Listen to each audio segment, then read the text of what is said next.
All right. Thanks everyone for joining the call. Good morning and good afternoon to everybody in Central Time.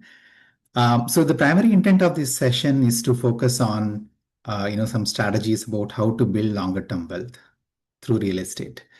The focus is not so much on buying and selling. So I would like to focus more on some case studies and what other people have done to give some ideas on how to approach this.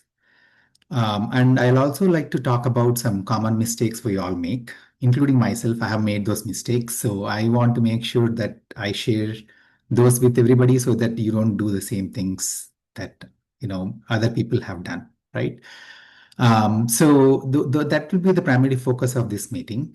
I'll quickly go through the current market status. I know that's a question that I always get from everybody. Right.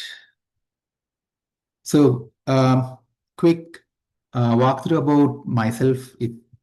I have done my master's from Texas A&M College Station, and then I worked in technology for almost 20 years. I worked for Amazon, Expedia, Deloitte, and a few other companies. And I started my real estate career in 2017. I was working full time with Amazon at that time, and I became full time real estate in 2021. So far, we have done about 1,000 plus closings, more than 1 billion sales volume so far. I've been in real estate for 9 years, and I've been with EXP for the last little over 4 years. Since I joined EXP, I've been named top three realtors in the entire US for the last 3 consecutive years. EXP has about 90,000 agents in the US. So they do ranking based on all those 90,000 agents based on volumes and different things. And so far, we have served clients in more than 100 cities in Washington and Texas. And you might have seen some of my updates about some podcasts, and we have been invited to several sessions from popular real estate companies like Housing Wire, and Real Trends does some rankings, and I've done several podcasts through invitations. So you may have seen some of those podcasts. And I was also invited as a speaker for some of the international events in EXP, for Japanese EXPCon and some nationwide EXPCon events. I have attended some of those as well. So let's quickly jump into the current status of the market. Let's start with Washington. I intentionally, focused on a few parameters just so that you guys understand where the market is trending. So if you see, the key things that you always need to think about is you always need to compare the same time of the year because there is a lot of seasonality. Let's look at July 2024, and if you look at it, there were roughly around 12,500 active homes in the market. If you look at July 2025, it jumped to roughly 17,000, and if you look at July 2026, we have crossed 20,000. Yeah. So the key differentiating factor that you see between the years is that the active inventory has been jumping, meaning the supply has been going up. That's the key differentiating factor in the last 2 years. So if you look at pending sales versus new listings between the 3 years, this is the supply and demand. This is the key parameter that I always recommend people to think about. It's not so much about a lot of other factors because the market is primarily driven by supply and demand. I'll compare June 2026 with 2025 and 2024. If you see here, the active supply, obviously, it went up compared to 2025 and 2024.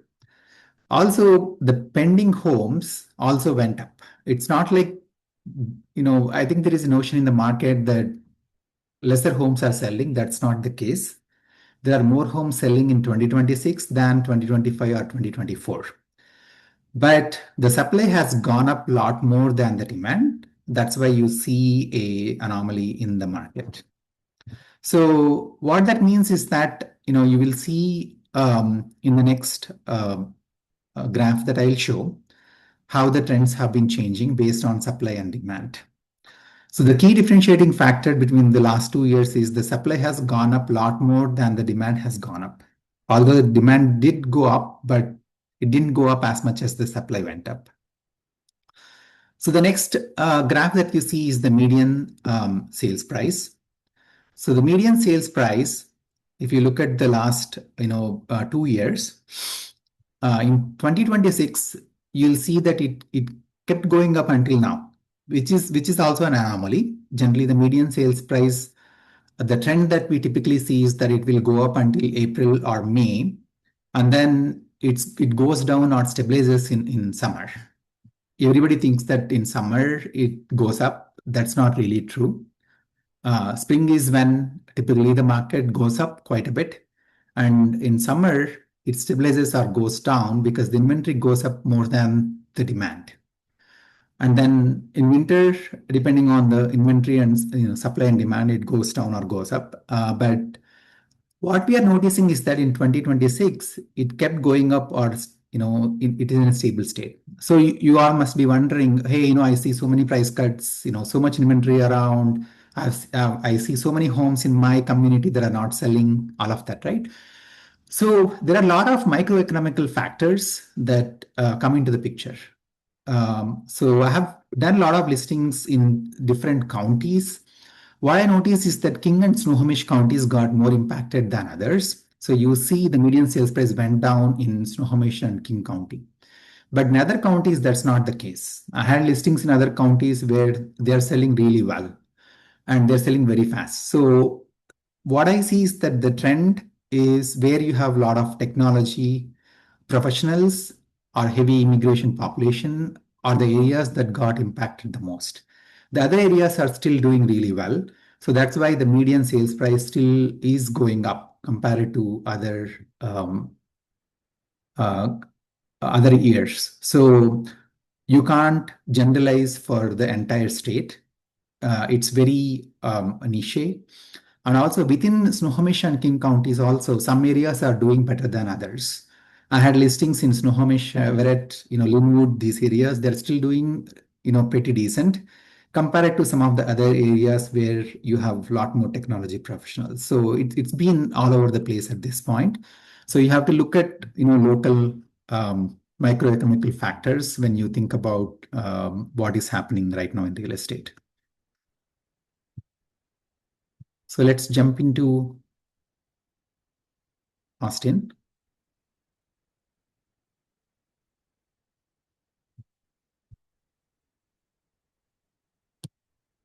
Sorry, my screen froze a bit. Let me reshare.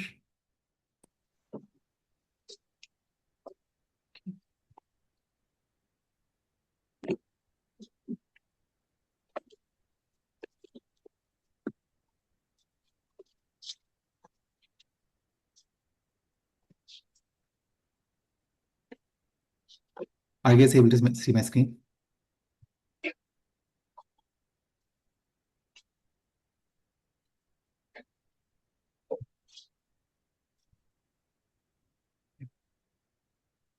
Right. Let's look at Austin. Austin, if you look at the inventory levels in the last 2 years, it did go up as well as expected. But if you see, there was a bigger jump from 2025 to 2024 to 2025. You always should look at the same month. If you look at June, compared to June 2025, you'll see that there was a bigger jump. And from 2025 to 2026, there was not a significant jump in active inventory.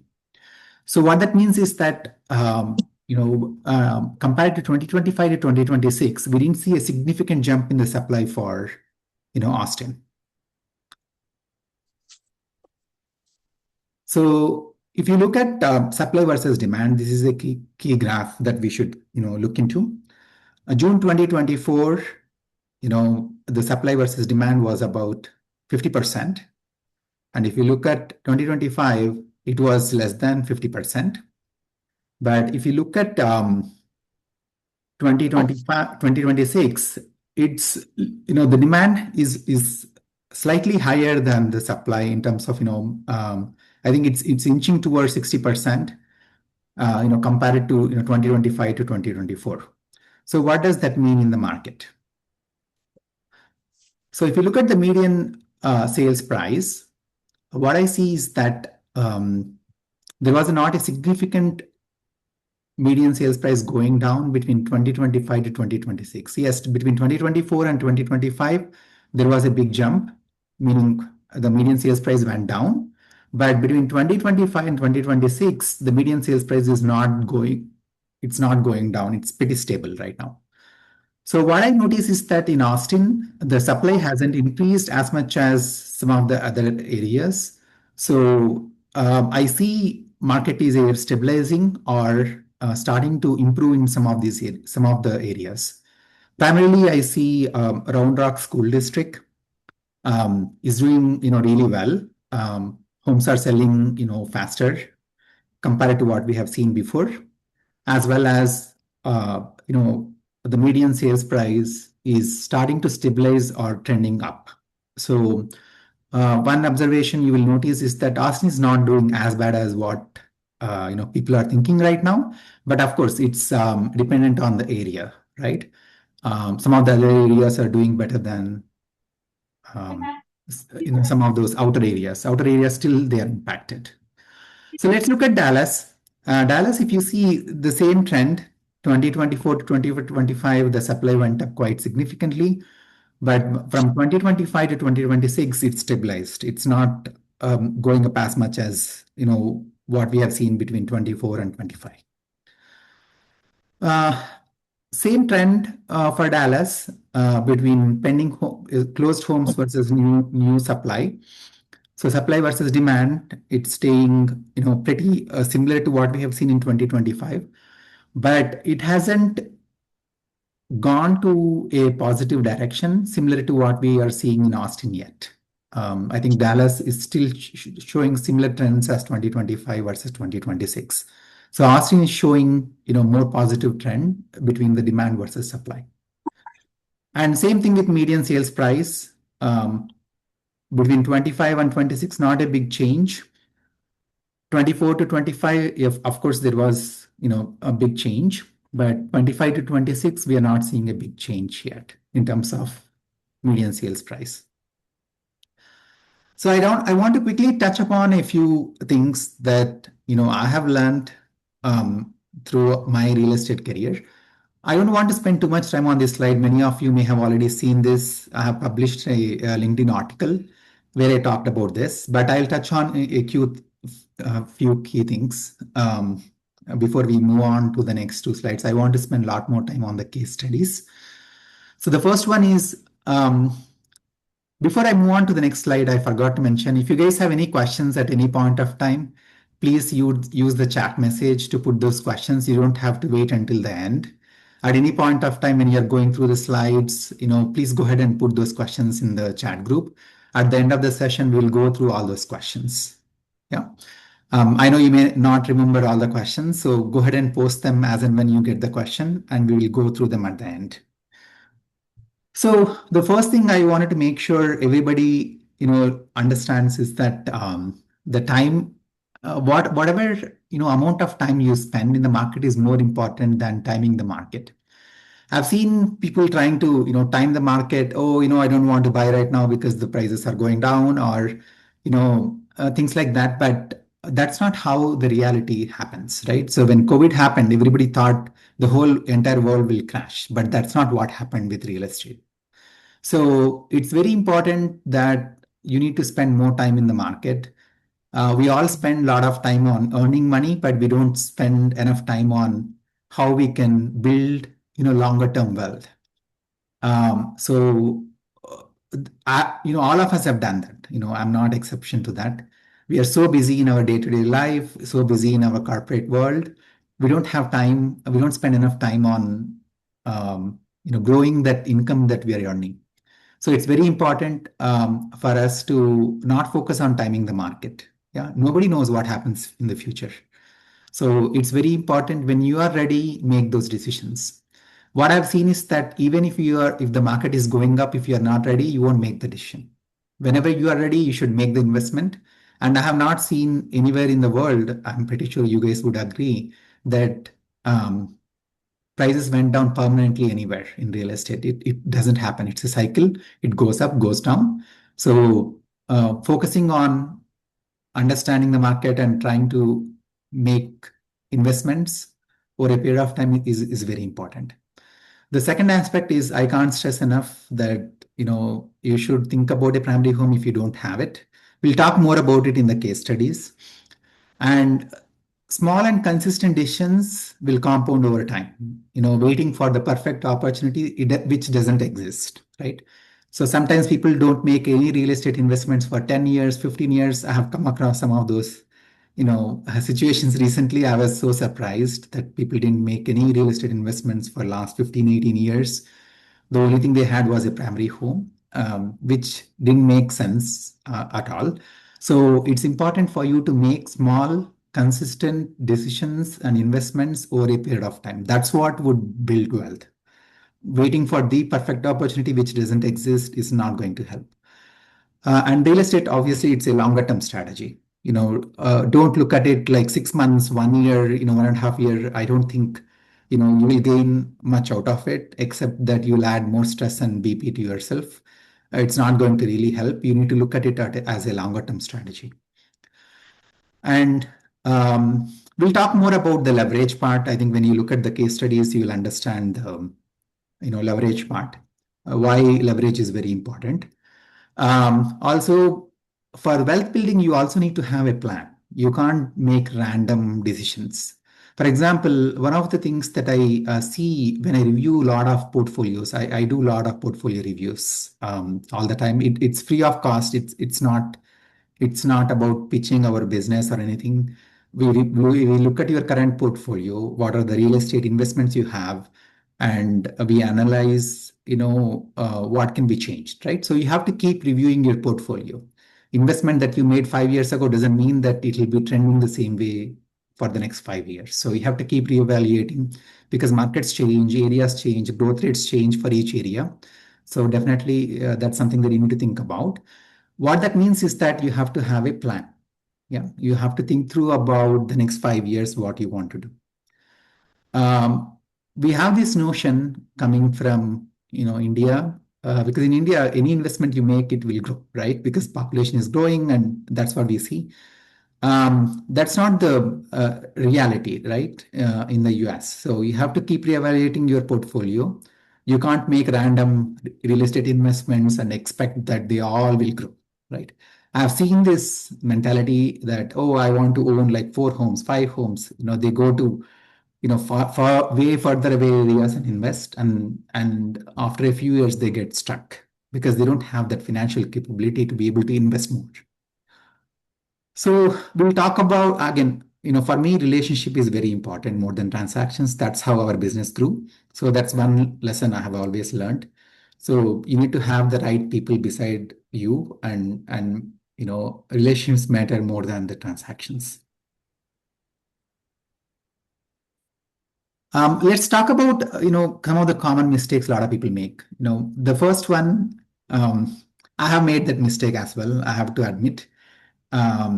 So we all think, oh, we'll move back to India or somewhere, or even I'll not be staying in the same location where I am because I don't like that location. So don't and I don't want to buy a primary home. This is the biggest mistake a lot of people make, right? So it's very hard to plan beyond 2 years. Yeah. So what happens in our lives, it's very, very hard to make, especially if you are in a technology sector. You don't know whether you'll be in the same company, same team, a reorg could happen, somebody else could come. It's hard to plan. So a lot of people think, oh, I'll be moving to India or somewhere else, and so I don't want to buy, right? So that's a big mistake that everybody makes. It doesn't matter where life takes you or where you want to be. Right now the world has become a global village. If you see, people are coming from so many countries, China, Europe, everywhere, and investing in the US in real estate. So when you are in a place and if you see there are positive things in that place, definitely make that investment. I'll tell you what happened to me. I was in Chicago. This was in 2005, 2008 timeframe. And I had the same thought and I did make an investment. And in 2008, that was an anomaly. Like we had recession and recession happened because of mortgage industry and prices went down by 60, 70%. I didn't make any investment. And now Chicago is one of the most booming markets in the US. Yeah. So thinking hindsight, if I would have made an investment at that time, again, I would never want to go back to the past, but I'm just sharing this information so that everybody understands that it's not, don't stop your investment just because you're going to move somewhere. You don't have to be in that place to keep that investment. Yeah. So for example, if you can't buy something in Seattle, you can't buy anywhere in the US. The, business economic trends are so strong. It has one of the largest number of homegrown companies, if you discount Silicon Valley. So such a strong base, right? So even if you plan to move to somewhere after 2 years, 3 years, it has such a strong economy. You can't go wrong with your investments, right? So always think about, buying something small also and not pay rent. Paying rent is like money going into drain. Yeah. So definitely don't focus on where you will be in the next 3 to 5 years and not make an investment right now. The second biggest mistake a lot of people make is that, oh, my rent is $2,000, but I have to pay like, 6,000 or 7,000 if I want to buy a home, right? This notion happens because we have lack of knowledge of all the other benefits that you get. One is lack of knowledge about the tax benefits that you get, lack of knowledge about equity building, like how equity builds, and lack of knowledge that the rent is not the same. For example, when I came to US versus now, most areas the rents have increased at least by 4 or 5 times now. So your rent is not going to stay the same. Let's say if you bought a home and you are paying like 6,000 EMI right now, your rent is 2,000, but then rents are not going to stay stable. And equity, right? So most areas in the last 12 years have gone up by at least 2 to 3 times. So you build equity and you get all those tax benefits, which nobody realizes that they're getting all those tax benefits because your tax brackets will go down. So you don't realize how you got those tax benefit. But definitely, real estate contributes significantly to bringing down your tax income bracket levels. So people don't have that knowledge. So never ever focus because rent your money is going in rain. It's not yielding anything. So that's something that people don't have a good knowledge about. So definitely, if you have those questions, always reach out to your real estate expert or your CPA, get some understanding of the whole thought process. Once people buy their first investment, then they will start realizing the benefit of that. Before that, it's so hard for people to see, visibility into the financials. The third biggest mistake people make is I want to buy the perfect home, which doesn't exist. So they have too many requirements, too many, they try to um, uh, get, they try to use the knowledge that they gain in India to here and apply all of those things to here. And then they want the perfect home. They have too many requirements and they stay in the market forever and ever, right? So that's something that causes them to not make real estate investments, and it takes long time to make real estate investments, and that's something that is a common mistake. The fourth most important thing is getting the basics right. So I'll tell you, this is a lot bigger mistake than what everybody thinks. We're all very busy professionals and we don't have time in our lives. And when you don't get the basics right, you do a lot of trial and error methods. What does that mean, right? So the first most important thing whenever you do a primary home or investment home is getting your financial analysis done. So, how much is your budget? What is your monthly payment that you can afford? It doesn't have to be an exact number. It can be a range. People don't do that analysis. They think that, oh, I'll go to a lot of different open houses. I'll see these homes. I'll figure out what is there in the market. Figuring out never ends. Your time is very, very precious. So getting the basics right is very important. So to doing that financial analysis, upfront and having a high level understanding. Doesn't mean that you can't change it, but at least you should have some basic analysis done before you jump into the market. And then you also need to have some clarity on what you want. Whether it is a primary home or investment home, doesn't matter. You should have some idea, where you want to start. Having too many options, for example, I'm open to Airbnb, I'm open to multifamily, I'm open to, buying a townhome, too many options, right? You need to understand what you want to achieve with your investment and have that basic thought before you start the process. Doesn't mean that you need to stick with it. Focus on one option, figure out what you are getting. That could be an option that you thought 70-80% could work, and start there. Because different investment options have different positives.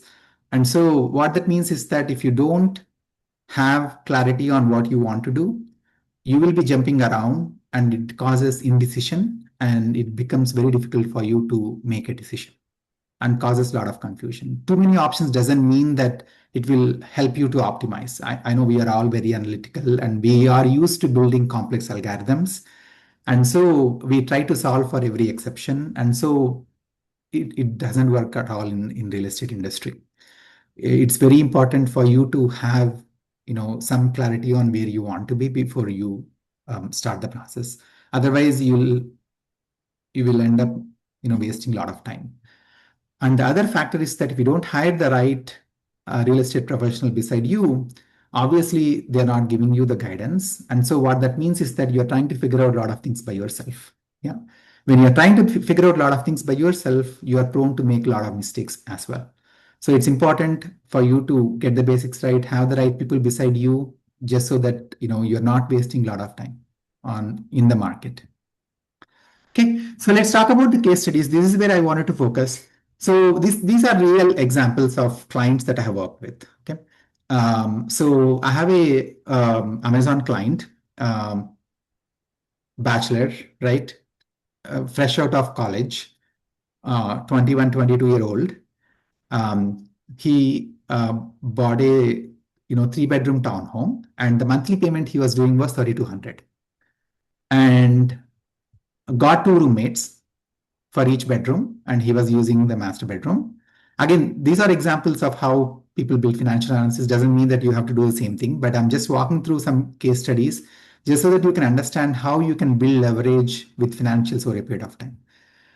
He was getting 2,200 in rent, and his principal, which is not an expense, right? You are paying to your own house. So it was $800 per month, and he was getting roughly around tax savings of $200, $300 per month. And he was paying 1,700 in rent per month. So he was saving on rent.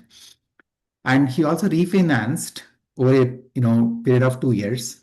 You all know that you can refinance without any closing costs or any money. So you can refinance as many times as you want. So he refinanced and he brought his monthly payment to 2,800 over a period of 2 years. And then after 2 years, he rented the entire townhome for 3,400.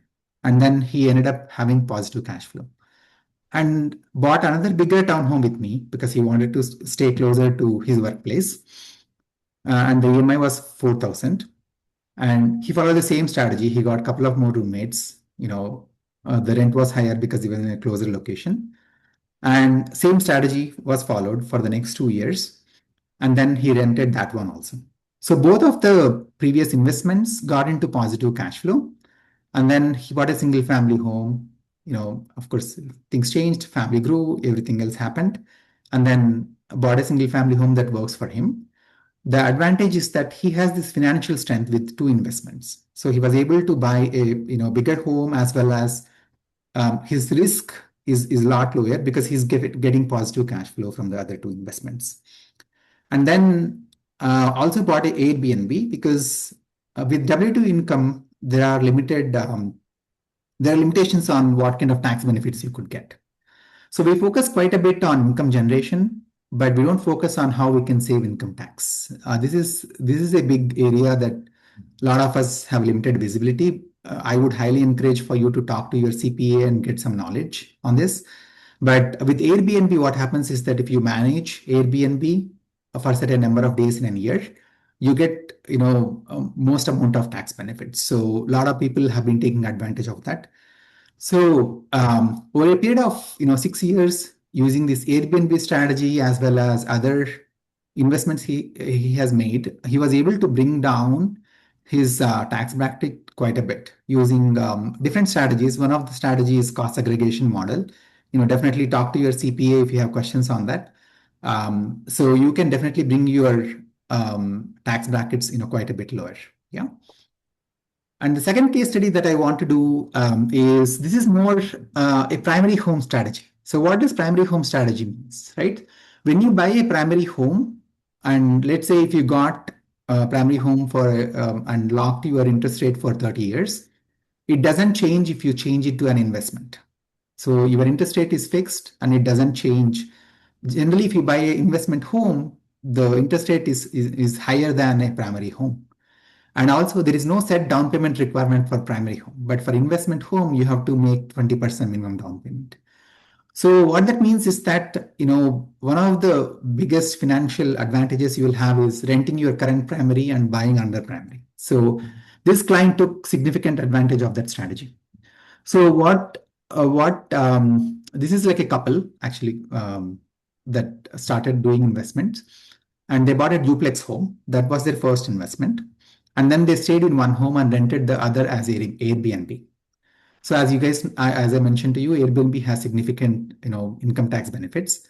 And since you bought the home as primary, the other investment home doesn't get a higher interest rate, or both of them will have primary home interest rate. So you have primary home interest rate, but you have an investment. Yeah. So Yash, if you have any question, you can put it in the chat group, or we can talk about it at the end. Hey, Chandra, so quick question. Yeah. So, regarding if I purchase a primary home, stay there for 1 or 2 years, then I rent. I can. You mentioned that the interest rate remains the same. Now, I leave that place. Let's say I rent it. Now, if I refinance the same home, then it will be considered as an investment home, right? Correct. So Once I you should rent it not be out and refinanced. refinance, yes, it becomes an investment home.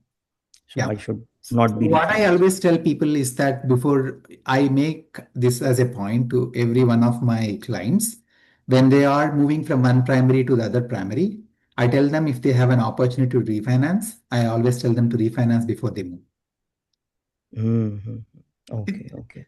Yeah. And this Airbnb thing, is it legal to do it in H1B? Um, I've seen other people do it. Again, I'm not an immigration expert. I know Yeah, yeah, immigration rules yeah. keep So they changing. are doing it Yeah, I have other clients who are doing it. on H1B. Yeah. So this client Oh, is also was on H1B when he bought Airbnb. Yeah. oh, okay, okay. Got it. Thank Okay. you. All right. I'll go through some of these things. If you have any questions, just go ahead and put it in the chat group because it will be helpful for others also to see those questions. So don't hesitate to, there is no dumb question, guys. If you have any question, just put it in the chat group. We'll talk through every one of them. Okay. So what they did was they were staying in the primary home on one side and they did Airbnb on the next one. And then they received significant tax benefits by owning the Airbnb. And whenever they were ready to jump on to, because obviously the duplex homes are smaller, right? So they are more like 1500, 1700 square feet, smaller homes. And then they converted both of them into Airbnb and they moved into a bigger primary home whenever they had that need. So now what happened was that they gained significant cash flow as well as tax benefits in those years they owned. Again, the focus that I want to mention here is the tax benefits also. We don't focus enough on the tax benefits.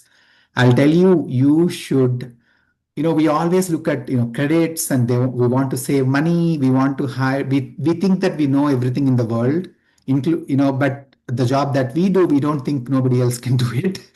The reason I'm saying this, hire the right experts, hire the right CPA, hire the right real estate professional. I'll tell you, it makes a huge world of difference. Yeah. Don't focus on, all those, credits that you get or people who do. I mean, it makes a difference. I'm telling you, I've seen that with my own clients. people, whoever has built longer term wealth, they don't focus on those things. They focus on what is the value they're getting out of it. If you have the right CPA, that can guide you through the process, you save significant amount of money. If you have the right real estate professional, you are saving on the biggest investment of your life. You're not, I review portfolios so many times every week, and I'll tell you, people hire professionals that are not the most knowledgeable, and then they start realizing it after 5 years, after 10 years. They don't realize at that point of time.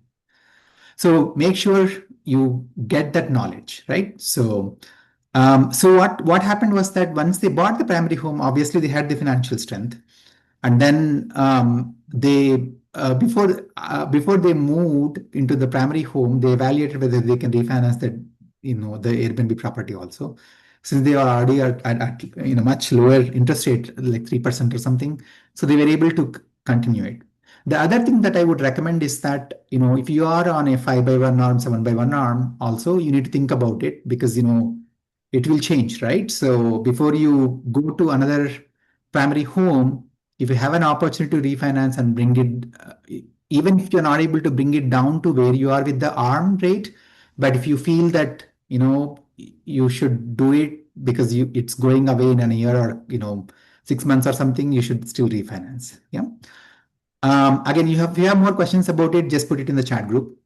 The other thing that is important is that, you need to understand the various nuances about, taxes, right? One of the things they did was they sold. I keep telling this about people who are moving from primary to another primary. When you have a primary home, if you stayed in that primary home for at least 2 years, and when you rent it out, there is something called longer term capital gain tax benefit. It applies only for the next 3 years after you move out of your primary home.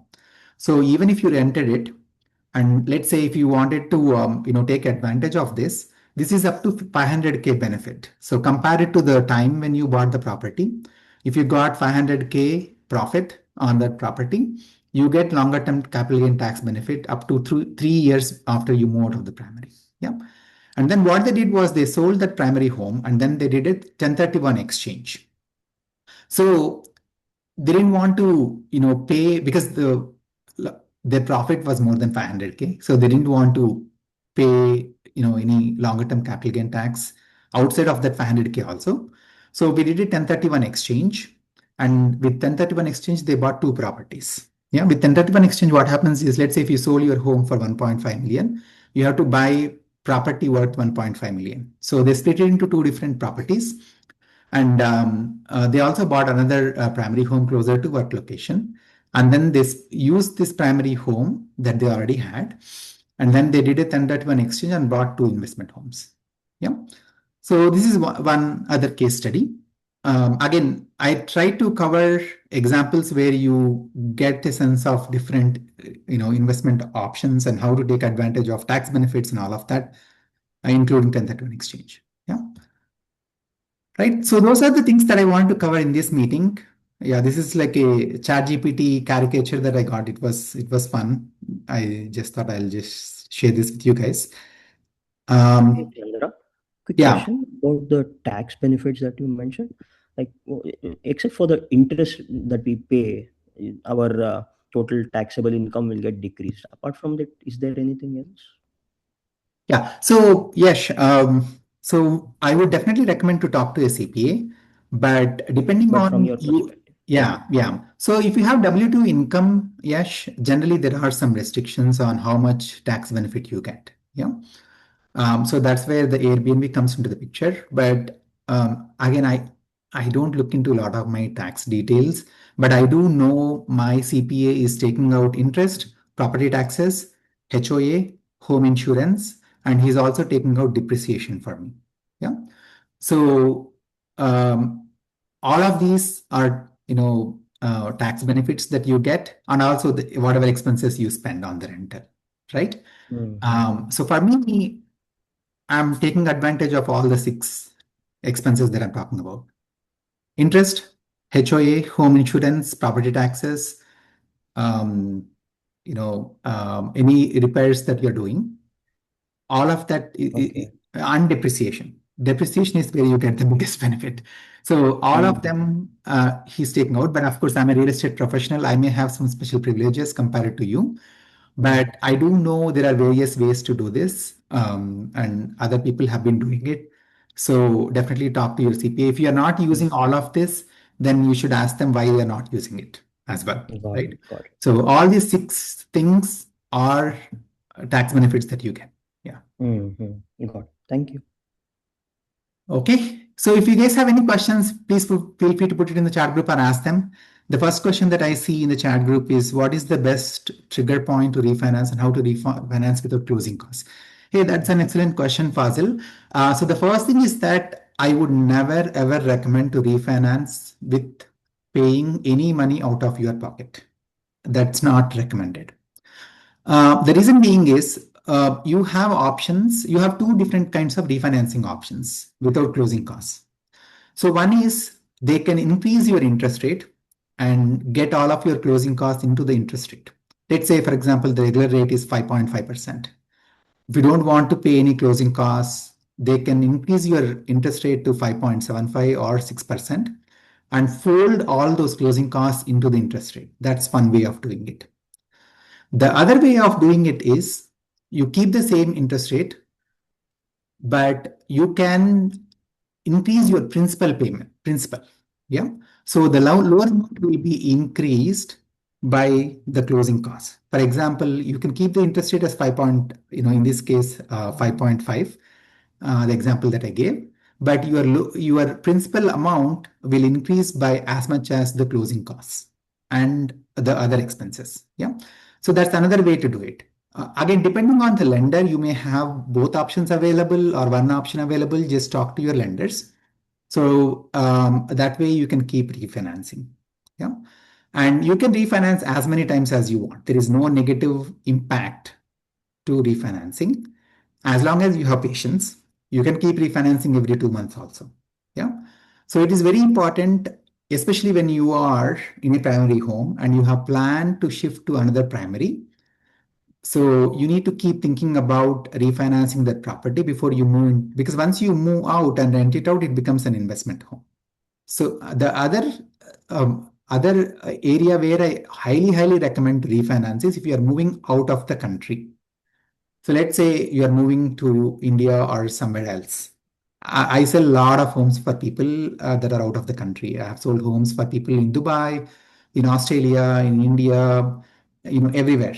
One thing I will always tell you is you should always refinance before you move out. And I also sell homes for people who move to Canada, right? That's becoming a very common strategy where people move to Canada. And then because of EB1 reasons, you all know, right? So when you come back as a manager, you get that benefit. So before you move to Canada also, you should always try to refinance because once you move to Canada, you are not eligible to refinance either. Once you move out of the country, you don't have eligibility to refinance because your income will not be considered the same way. I'm not saying it won't happen, but it's not the same. So whenever you are making such kind of life decisions, you should always think about refinancing and making sure that you bring your monthly payment down. Yeah. Okay. Did you talk about forming LLC for investment properties if there are additional tax benefits? Yes, there are additional tax benefits for forming LLC, but again, it varies from case to case scenario. I would highly recommend to talk to a CPA. Again, the reason why I always talk about CPA is all of these strategies are based on tax benefits and also risk, right? For example, whenever you are renting a property, I would never ever recommend your rental agreement to be on your name. Yeah, that's a big no-no. The reason being is that if, for example, if your tenant sues you and if your property, if your rental is on your name, they can come after your other properties. Yeah. So there is the LLC strategy has 2 different things. One is tax strategies. For that, you should talk to a CPA. And there is also risk strategy from a rental perspective. Yeah. So you should talk about both with your CPA.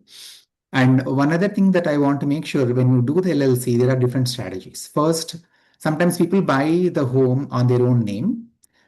because you are not going to get loan on an LLC that is empty LLC that doesn't have any revenue or anything. Yeah. So you're not going to get a loan on that. The strategy that some people follow is they buy it on their name and then they do a quick claim deed, which you can do after and change the title to an LLC. Yeah. So that's another strategy. So there are various strategies that you can do. But when you're doing rental, for sure, do it in an LLC and write up the contract also in an LLC, because otherwise you are assuming significant risk. So with an LLC on a rental, they can come after the current property where the rental is, but they can't come after your personal properties, right? So yeah, again, all of this, you should always talk to your CPA and they can help guide you through these different strategies and make sure that you are doing the right things. Yeah.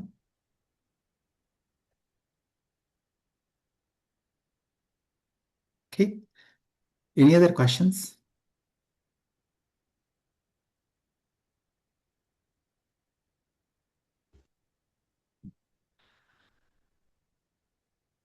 Right. Some of the common questions that I've been getting from some of my clients is, whether to sell or rent, right? In the last several years, I think I have a lot of clients that reach out to me, and we do very thorough analysis about the sale versus rental. And the decisions that you make should be, there is a lot of panic selling right now, to be honest. People are thinking, oh, the price will go down more and more. There is a lot of panic selling. Yeah. People don't have a reason to sell, but they want to sell. Yeah. Because they think, market will go down or something else happens. You should never do panic selling. If you have any idea, again, portfolio review and analyzing your, current portfolio, and if there are dead investments, I call them dead investments because they have less possibility to grow in the future. So you can repurpose those ones, but panic selling is basically, selling all of your properties just because you think that, market will go down. Never ever do that. You should always reach out to a real estate professional, analyze what happens with your current properties, where they're heading, and make decisions accordingly. I've been seeing a lot of that. And of course, as a real estate agent, I can just tell them, oh, sell and take my commission, move on, but I would never do that. Just in the last 1 week, I had 5 or 6, sellers reach out to me, and I told them not to sell. Yeah, because it doesn't make sense for them to sell at this time. So that's something that, definitely don't do it. Real estate goes up and goes down. None of us have the magic wand to decide where the market trends. Nobody can tell what happens tomorrow.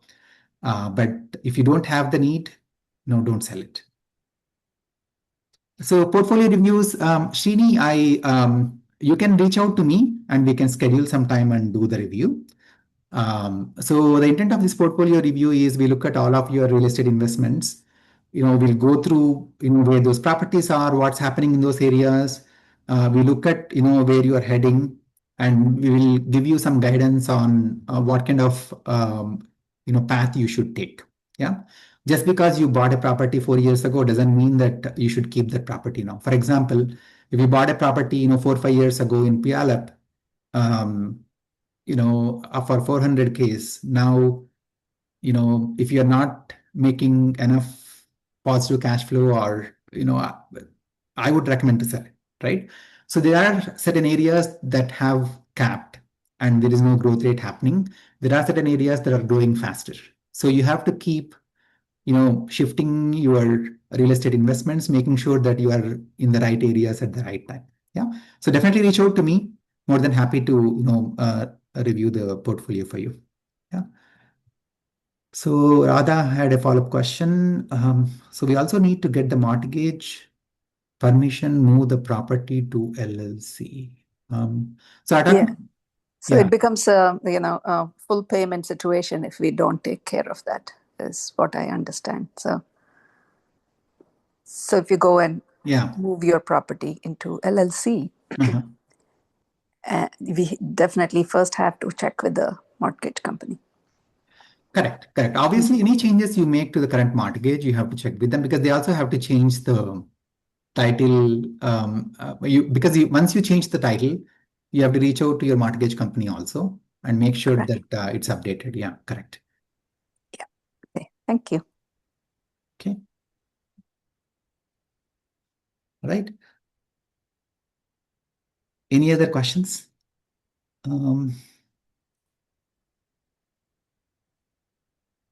Actually, this session is being recorded, so I'll share the recording in the WhatsApp groups I have. If you're part of the group, you'll get the link to it. Yeah. So also I've shared the links to my WhatsApp group in case if anybody is interested to join, feel free to join. They're at the top here. So I'll be sharing the recording of this session probably in a day or two. Yeah. Okay. Any other questions, folks? Okay. The reason why I'm recommending, highly recommending portfolio reviews is that, things have changed quite a bit in the last 3 to 4 years. The areas that were growing during COVID are no longer growing now. And areas that were not growing in COVID, they're growing now. And with return to work, a lot of things have changed. I'll tell you the recommendations that I would have made 4 years ago for investment are entirely different from the recommendations that I'm making right now in every city. Definitely, things have changed quite a bit. So if you own properties in 4 years ago, 5 years ago, and if you haven't looked at them or if you haven't looked at the market, what is happening, you should definitely get a portfolio review done and make sure that you're optimizing your portfolio. Yeah. It's at the top, Prasanna, the WhatsApp links. I don't know if you are able to see the chat. If you scroll up to the chat group, you'll see those links. Okay. In what cases does it make sense to continue holding the first home, which is now a rental, even after 3 years after purchase, given the capital gains clause? Yeah. So again, when you are selling the home, you should also think about what you are planning on doing, right? So if you don't have a plan, it doesn't make sense to sell, right? So the capital gain tax clause helps, especially when you are getting closer to 500K or 300K. And 300 to 500K is where I have seen a lot of people gain a lot of benefit. Again, how much capital gain tax you will save depends on your personal income levels and everything also. So whenever you are selling, I always tell people, think about what you plan to do. If you are selling this, are you investing into something that could grow a lot more than what you would think this property will grow, right? So that's the most important thing you need to think about before you sell. Yeah. So let's say you are saving 150K with capital gain tax. If you stay in the market and if you think that for you to get that 150K, it could take 2-3 more years for you to gain that 150K that you're saving with capital gain tax, then obviously it makes sense to sell and invest into some other property, because in those 2 years, you know that you're not going to gain much out of the current property, right?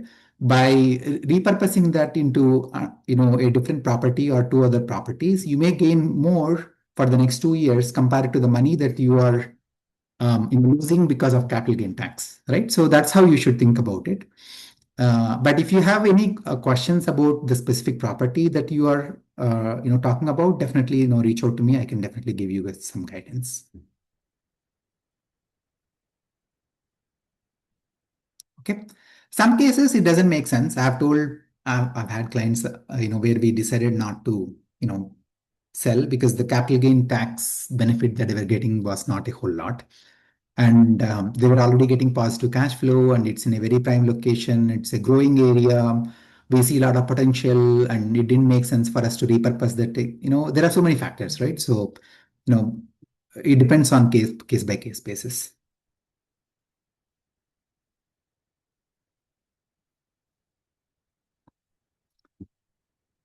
Right.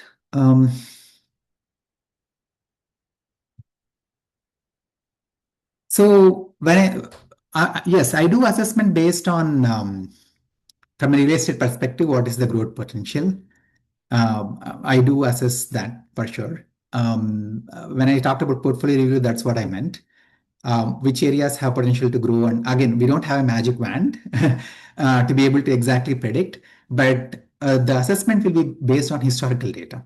So historically, in the last few years, how that particular area has grown would help us to determine where it is heading, right? So, and also what kind of investments are happening in that specific neighborhood. That's definitely something that I do as I look at portfolio review. Yeah.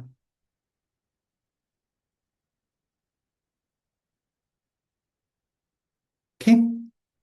All right. Yeah, please don't hesitate to reach out to me if you have any other questions. I'll share the link to this session in the next 1 to 2 days in the WhatsApp groups. If you are not part of it, just feel free to join.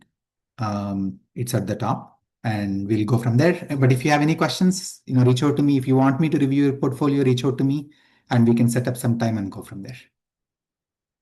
All right. Hey, thanks everyone for joining the call, and have a good rest of the weekend. Talk to you guys. Thank you, Chandra. You too. Bye-bye.